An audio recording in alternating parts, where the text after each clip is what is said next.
Hello, you wonderful people, and welcome to another episode of Crime Centric. This being a show where I talk about crime dramas that I watch. For today's episode, I'm going to talk about the season premiere of Big Sky. Great season premiere. A lot of really interesting things went down in this episode, so let's break it down. I think it's so fascinating that they decided to give this season a subtitle. It's Big Sky, Deadly Trails. I thought that was kind of interesting. And I do love that this first episode is kind of, the trailer doesn't really give you too much, but you know that Reba's character, Sunny, is in the middle of everything, which, once again, it still throws me for a loop. Reba's in this. And also, it's almost like you got, a known superstar country singer, so it's like, of course you're gonna they implemented it at the end, but it's like, you're gonna make any and every excuse to get her to sing. It's like, you got Reba McEntire, come on, I'm not well versed in country and music and stuff like that, but I know Reba. It's funny, my biggest association with her is her sitcom Reba, but still, it's so I just thought that was kind of interesting. I still love that. But there's also some other casting that was in this that I had no idea. For one, Lynn Sickler has returned as Tanya. Her and Dono being together, I'm like, yes, because I love their dynamic together. I guess Tanya's now just 100% legitimate. Because I was like, oh, is she still connected to the bowlers? But I'm like, yeah, Ren and Jag probably went off, did their own thing. or maybe they're out of the business, or maybe they're just doing it on their own. But I would assume there's still a connection there. They probably won't pop up this season, but maybe Tanya, she's got her legitimate business, but the fact is Dono is here and not with Ren makes me think Ren probably told him to stay here. So there has to be some shady sides to what she's up to. Once again, I brought it up last season. I still think it's so crazy that this is the first thing I've ever seen Lynn Sickler acting. So my association with her is pajama pants, however you want to go about it. But it's just so funny to me. It's just because I've never seen The Sopranos. I've never circled around to it. I need to at some point. But so this is the first thing I've ever seen her act in. So it's just that weird juxtaposition because I never really get to see actors outside of their acting role and except for interviews and stuff. But on a continual basis, a podcast, that never really happens too often. So once again, I brought this all up last season, but I loved her and Dono being back. And like I said, she's going more legitimate. But I do love that Cassie bought the ranch from her. I was like, isn't that the ranch? And I was like, yeah, that's the one her dad was trying to buy last season. So, and I love Tanya being like, oh, no, I've got other offers. It's like, no, I'm going to give you a fair amount. And you haven't really disclosed to everyone that basement used to be where drugs and murder. So I was about to say, that ranch is the same one that I was like, that's where Ren and them were staying at, where they were operating out of. Turns out, yeah, that's the case. That's why she bought it in the first place. But it's like, okay, so, but Cassie does get it in the end. I love Tanya being like, well, I guess, what are you going to do about the basement? And it's it could be laundry and stuff like that could be done down there. And it's oh, well, maybe when you invite me over for a home, home welcoming type of thing, get together. And it's yeah, don't hold your breath. Why would I invite you, Tanya? I know you're a bad person. You're associated with some very, very bad people. You might be legitimate now, but it's because you worked with a drug cartel. So it's yeah. And Dono's still skulking around. I love that he's so peculiar, being the guy was oh my God, can I get some ketchup with this? And Dono's no. And Tanya's no, yes, sure, whatever the customer's wrong. The customer's always he's well, not in this instance. It's he's so weird, and I love it. I'm I hope we get a lot more. I'm sure we're going to get a lot of them this season, but I'm curious what their role is going to be. Is it going to be just legitimate? But I'm there's no way you're legitimate completely. There's still got to be some bowler connection here. Once again, because Dono's here. So either way, we'll see where things kind of go on that front. Obviously, there's the whole Jerry and Lindor thing of them tracking down the syndicate. I don't know what that means in the grand scheme of things. Does that mean that's not going to that storyline? Because there's no way that, because that syndicate, they've set that up, and that seems once again, maybe they're actually, so it makes it ironic that I did my whole nerd mode about the fact is, it seems that, I've always treated that as this series overarching storyline, but maybe that's going to be a through line that is completely done now, with Jerry and Lindor tracking that down. Maybe we won't get any more with that, but I'm assuming that's not the case. They're too heavily tied to the syndicate, the syndicate, it's too intertwined with their stories, and I feel even especially Cassie and probably Jenny wouldn't be able to kind of get away from it, because that's the syndicate's the reason why, like, they're, it was Rick, yes, but it's kind of like Cody died, so it's like, I don't know, I don't see them doing that, but maybe, we'll see. It's the first episode of the season, so we'll have to see how things kind of play out. Because there's still, like, Scarlet's still a loose end that's kind of out there, so I don't know if they'll circle back to that or whether that's just going to be an off-screen thing. Like I said, that could have easily just been like that storyline is exiting the story, but I would assume not. But once again, the Deadly Trails, Reba, Sunny storyline is going to be like the main overarching seasonal storyline, but I'm curious, like, will any of that Syndicate stuff bleed over? So that's definitely interesting. I think it's so interesting, too, that we also get to know a little bit more about Bo. And I think that's so fascinating in comparison to Tub, because, like, Tub is, like, very, like, okay, or to be fair, he oversees so much, and I guess maybe it's more so about who Bo is in comparison, that Bo likes to be, like, out, and, it's like, because Tub only came out, like, when he needed to come out. It was a lot more often than not, when you saw Tub, it's like, well, it was at crime scenes, but also he was at, the office a lot. So the fact is that Bo is a lot more like out and about, and that's kind of interesting. And like that conversation he had with Jenny was so good, where it's just like he's telling her like, oh, you want to talk about, like you keep stuff in, like it's like poison, which I'm like, they had to specifically write that for the character because of the irony behind it. Because if you haven't seen Supernatural, all that stuff he's saying about Jenny that she needs to do and Jenny not wanting to, like, she keeping stuff bottled up, that's Dean to a T from Supernatural. And I guess to some extent you could be like Soldier Boy from The Boys, but it's like, yeah, like Dean's whole he was the king of bottling shit up, like poison and eating away at him. So it's like, yeah, it's ironic. And I guess that's supposed to be like that interesting juxtaposition of like, yeah, like he is the even killed person. Like the role he's playing right now for Jenny is what, Sam did for like Dean in Supernatural, so it's just an interesting parallel to some extent. And I love his like punch list. It's like, yeah, like my 5th grade teacher, it was someone else, Elon Musk, and his daughter's stepdad, which that was an interesting reveal. I was like, oh, interesting, because like Henry Ian Cusack, which I was like, and it sounds like he's using his natural accent. I could be mistaken. It wasn't until like well after the fact that, because like my biggest association with him is because I'm trying to remember, because I know he was because I didn't watch Lost until like after the fact, like well after the fact. And I think the 100 I'd already watched a lot of the 100 by then. By the time I actually watched Lost, it was like probably season 2 or 3. Either way, the 100 is kind of one of the big things I know of. Because I'm trying to remember, did he do an American accent for? Because wasn't his character named Desmond in Lost? I didn't even think about that till now. I was like, right, Lost is another thing like I knew him from, and I was like, yeah, ABC show, interesting. Because he was also in the first season of Scandal. That was like the only season, I think. I never finished all of Scandal, so I don't know if he ever popped up in like the later seasons that I never saw. Either way, but I was like, yeah, I think as Desmond he had his accent, didn't he? I don't remember. It's been a while since I saw Lost. I don't know. But anyway, that was kind of an interesting reveal, because it's like, yeah, Bo doesn't like him. But from what we've seen of him so far, he seems like a pretty chill dude. Once again, it's been one episode, but it's more so about like, right, he's having all these experiences with your daughter and you're missing out on it. That's just kind of, how do you come to terms with that? It's just kind of like a hard deal with him. I mean, like, and I think that's something him, Cassie, and Jenny can all kind of connect with. They're all parents. They're kind of, all 3 of them are kind of doing the single parent thing right now, I mean, Jenny's kid's off at college. I would assume Bo's daughter's older than Kai, but who knows? But it's still like, yeah, we're 3 parents who've kind of all gotten, I also do think it's interesting that Cassie and Bo have gotten close, because they also make it seem like there might be a Bo and Jenny thing, which I'm like, I doubt it's going to be a Cassie and Bo thing, because they seem like they might be setting up a Cassie and Cormac thing, which are almost like, I hope that doesn't end up like, oh god, the family that Jenny was associated with in season 1. That family who's basically everyone is dead except for the mom and his sister, the daughter. So like that family, like she was connected to one of the sons, and that whole rigmarole got her mixed up in things. That was like a later storyline in this first season.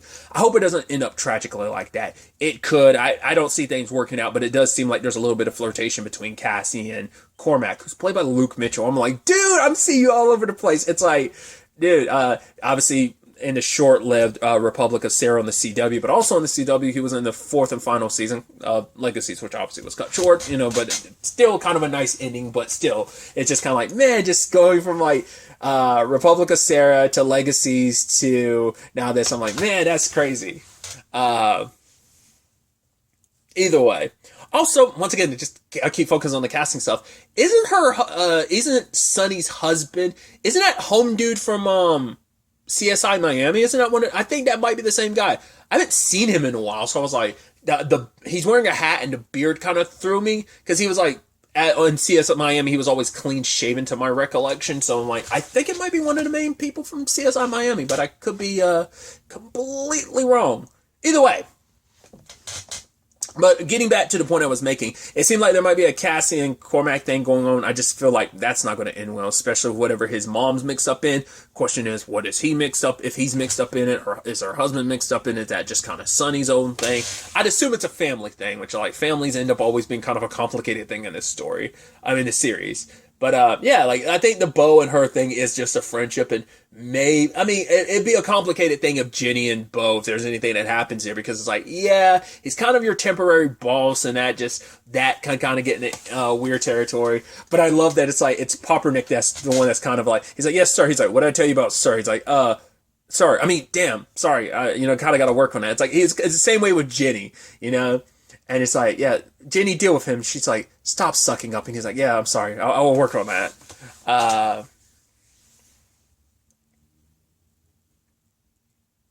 But circling back, the main case that they were working on was an escaped convict, Faith, who ended up seducing the guy who was transporting her, and got punched in the throat. She took his clothes and his gun, then ended up kidnapping a guy who works at like a store manager or something like that. And it's like, well, why is that? Turns out it's the brother of her ex. But it's like, oh, is this revenge against her ex? It's like, no, he's in prison. So what's this about? Turns out that it's her ex has a daughter. Was it Madeline? And Faith was kind of like a mom to her. Even when they broke up, she still stayed in Madeline's life like an ex. Like a mom. Jeez, sorry. And that's what this was all about. We never really found out what happened between her and her ex brother-in-law. I don't know if they were married. I think they were just dating. They were like boyfriend and girlfriend, but it's still like kind of a somewhat ex-in-law. Because the reason this all sparked is because Madeline had wrote her a letter saying like, hey, like, my uncle wants to move to Ireland because he's like getting like a new job opportunity or something like that. I think it was like that, and her uncle and her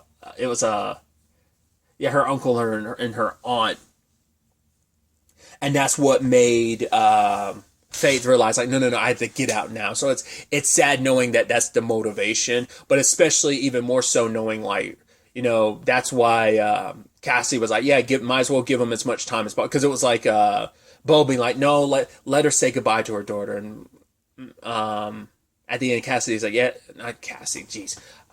Jenny was like, yeah, might as well. Like, what can it hurt? She's going to be going away for the rest of her life, because she might have been, she was up for parole, but it's like, right, you breaking out, well, it seems like Bill is still alive, so she didn't kill him, but still, like, all that she's done, robbery and kidnapping, it's like, yeah, the charges are going to stack up along with, like, it's being a fugitive, so it's kind of sad how things played out in that regard.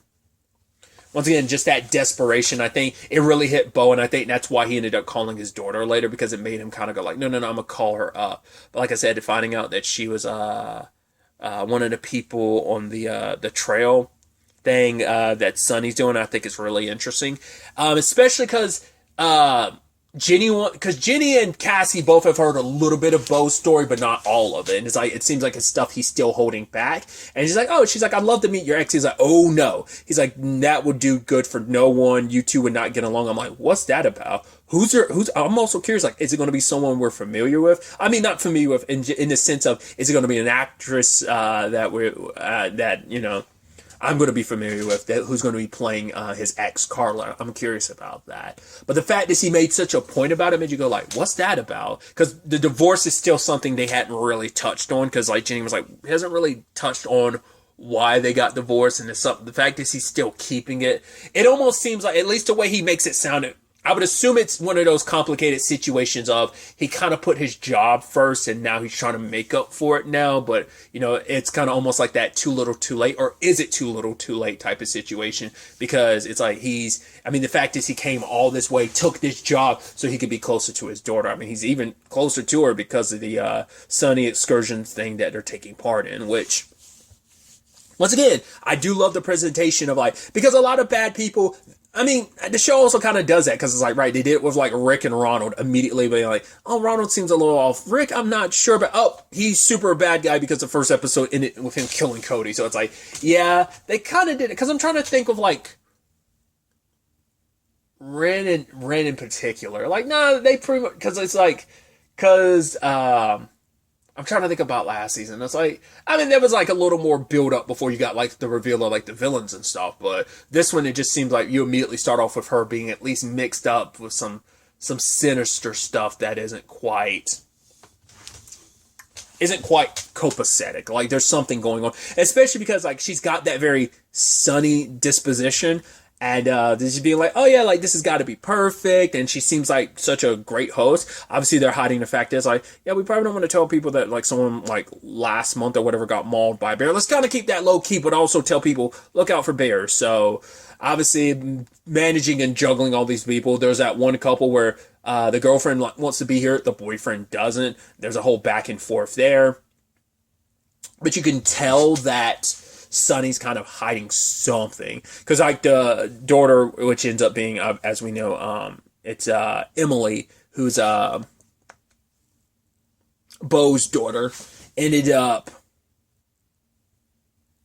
she was watching that couple arguing, and she's like, oh, I'm doing it for like a podcast or something. I'm like, I don't know. And it's like, oh, like, she's like, oh, my dad gave me the knife. And at the time, we thought it was like, it's not her dad that gave, I was thinking, obviously, Henry Ian Cusick, but it's like, oh, no, not that dad. You're probably like bio dad. Your stepdad probably wouldn't be too keen on that, but it's like, oh, she got the knife from her. And it probably makes a lot of sense that would be his daughter, him giving her the knife and everything. So, but the problem is, she is probably like too suspicious and stuff like that. Maybe she got that from her dad, kind of like investigating people a little bit. So you're like, being like, oh, like I'm, and even Sunny being like, oh, yeah, I wouldn't be too much fun to interview and stuff because what you see is what you get. And she was like, I don't believe that. It's like, probably she gets a little bit of that probably from her dad, probably. So we'll see. Probably last thing like I said, you want is someone like that who's kind of nosy, probably going to pick her nose into stuff that she shouldn't be looking into.